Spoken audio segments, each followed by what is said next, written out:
नमस्कार। आज हम शिव पुराण के एक बहुत ही दिलचस्प अंश पर बात करने वाले हैं। जी। ये है प्राचीन पाशुपत व्रत। हम जानने की कोशिश करेंगे कि ये व्रत है क्या, कैसे किया जाता है और इसमें भस्म का इतना महत्व क्यों बताया गया है। बिल्कुल। हमारा इरादा है कि इस थोड़ी जटिल सी लगने वाली विधि के मतलब मूल तत्व और उसके पीछे के दर्शन को समझें। तो चलिए शुरू करते हैं। हाँ हाँ जरूर। ये सिर्फ कोई रीति रिवाज नहीं है, ये तो देखा जाए तो आत्मशुद्धि का और शिव कृपा पाने का एक गहरा मार्ग है। और जैसा स्रोत बताता है, मतलब बड़े बड़े देवता जैसे ब्रह्मा जी ने भी इसका पालन किया है। अच्छा, तो फिर ये पाशुपत व्रत मतलब असल में है क्या और क्यों किया जाता है, ये इसका उद्देश्य क्या है? देखिए, स्रोत में वायुदेव इसे अथर्वशीर्ष का एक गोपनीय रहस्य बताते हैं। अथर्वशीर्ष उपनिषद का। हाँ, उसी का मुख्य उद्देश्य है पाप नष्ट करना और जो जीव का पशु भाव है ना, मतलब अज्ञान बंधन, हाँ, उसको खत्म करके शिवत्व पाना, मतलब शिव जैसा बन जाना एक तरह से। अच्छा। शिवत्व पाना।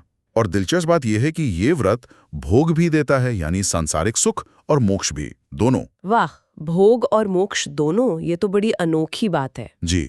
तो इसकी प्रक्रिया काफी विस्तार से बताई गई होगी, फिर कुछ मुख्य बातें क्या हैं इसकी? हाँ, प्रक्रिया तो है, मतलब कई चरण हैं इसमें।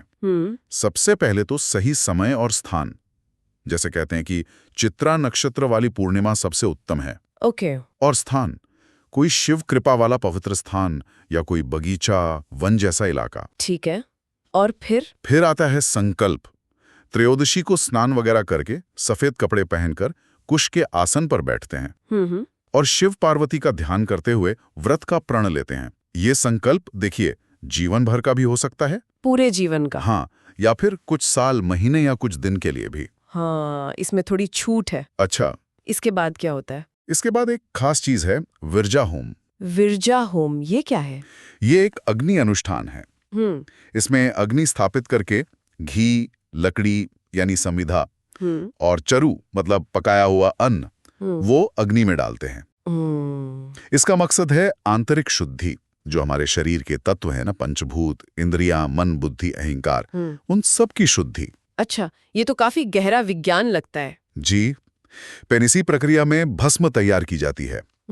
गाय के गोबर की पिंडी बनाकर मंत्रों के साथ अग्नि में जलाते हैं, उसे पवित्र राख मिलती है। ओके, तो भस्म ऐसे बनती है। और वेशभूषा का भी कुछ खास विधान है। हाँ, वो भी है। व्रती या तो जटा रख सकता है, या सिर मुंडा सकता है, या फिर शिखा रख सकता है। कपड़ों में भी वैराग्य दिखता है, जैसे गेरुआ वस्त्र पहनना या हिरन की खाल, या फिर सिर्फ कमर में मेखला और हाथ में एक दंड।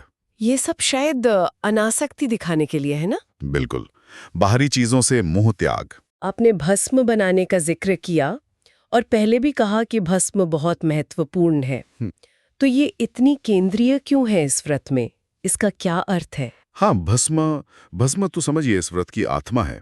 इसे खास मंत्रों के साथ अग्नि रीति भस्म इत्यादि पूरे शरीर पर लगाते हैं। पूरे शरीर पर? जी हाँ, और माथे वगैरह पर त्रिपुंड बनाते हैं, वो 3 आड़ी रेखाएं। हाँ, त्रिपुंड। श्रुत में इसे रुद्राग्नि का वीर्य कहा गया है, शिव की अग्नि का सार। इसके कई मतलब हैं। जैसे ये पापों का भक्षण करती है, इसलिए भस्म, शरीर और आत्मा को चमकाती है, प्रकाशित करती है, इसलिए भसित। अच्छा। ऐश्वर्य देती है, इसलिए भूति या विभूति, और रक्षा करती है, इसलिए रक्षा। वाह, इतने सारे अर्थ। जी। और कहते हैं कि जो भस्मनिष्ठ है, मतलब जो भस्म धारण करता है, उसके पास भूत प्रेत या रोग वगैरह नहीं आते। ये तो काफी शक्तिशाली प्रतीक हुआ फिर।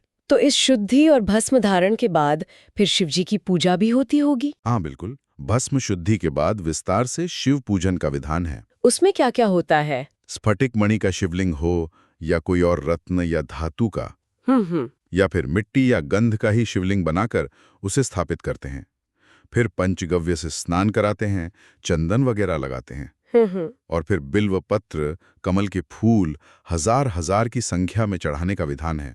मतलब गहरी भक्ति दिखानी है। हाँ, भाव महत्वपूर्ण है। बिल्कुल। फिर अलग अलग तरह की धूप, जैसे शिव के अघोर मुख के लिए सफेद अगुरु, तत्पुरुष मुख के लिए काला अगुरु। अरे वाह, हर मुख के लिए अलग धूप। जी। फिर दीप, नैवेद्य और साथ में गणेश जी, कार्तिकेय जी, शिव की अष्टमूर्तियां, एकादश रुद्र, इन सब की भी पूजा होती है। मतलब एक पूरा समग्र पूजन है ये। जी बिल्कुल। और जब व्रत का संकल्प पूरा हो जाए, मान लीजिए किसी ने 1 साल का संकल्प लिया, जी, तो फिर समाप्ति कैसे होती है? व्रत की समाप्ति पर भी विशेष पूजा होती है, हवन होता है, आचार्य या गुरु का पूजन करते हैं। फिर उनकी आज्ञा लेकर संकल्प पूरा होने की घोषणा करते हुए वो जो व्रत के प्रतीक थे, दंड, खास कपड़े, जटा वगैरह, वो त्याग दिए जाते हैं। अच्छा। हाँ, पर जो जीवन भर व्रत करते हैं या बहुत निष्ठा से, उन्हें नैष्ठिक व्रती कहा है। उनका स्थान बहुत ऊंचा माना गया है। समझ गया। और एक बात और, पूरे व्रत के दौरान सदाचार बहुत जरूरी है। मतलब क्षमा, दान, दया, सत्य, अहिंसा, ब्रह्मचार्य, इन सब का पालन करना। हाँ, ये तो हो गई। और जो पाखंडी लोग हैं या गलत आचरण वाले, उनकी संगत से बचना। अगर कभी भूल से कुछ गलत हो भी जाए तो उसके लिए प्रायश्चित का भी विधान है, पूजा, जप या होम करके। ठीक है, तो अगर हम संक्षेप में कहें तो ये पाशुपत व्रत एक तरह से आत्मानुशासन, शुद्धि और शिव के प्रति पूरे समर्पण की एक गहरी साधना है। हाँ, और इसमें भस्म एक बहुत शक्तिशाली प्रतीक और साधन की तरह सामने आता है। बिल्कुल सही कहा आपने। ये साफ दिखाता है कि कैसे ये बाहरी दिखने वाले अनुष्ठान जैसे भस्म लगाना या विशेष पूजा करना असल में अंदर के बदलाव के लिए हैं। मतलब व्यक्ति की पशु अवस्था से शिव अवस्था की ओर यात्रा, बंधन से मुक्ति की ओर। यहाँ एक बात सोचने वाली है, आज के समय में जब शायद इतने विस्तृत कर्मकांड करना सबके लिए मुमकिन न हो, हाँ, ये बात तो है। तो फिर ये जो आंतरिक शुद्धि का सिद्धांत है, समर्पण का भाव है और ये जो पशु भाव से मुक्त होने की बात है, इसके मूल तत्व को अपने जीवन में कैसे उतारा जा सकता है? ये एक विचार करने लायक प्रश्न है ना? बिल्कुल। ये सोचने का विषय है कि इन गहराइयों को आज के जीवन में कैसे जिया जाए।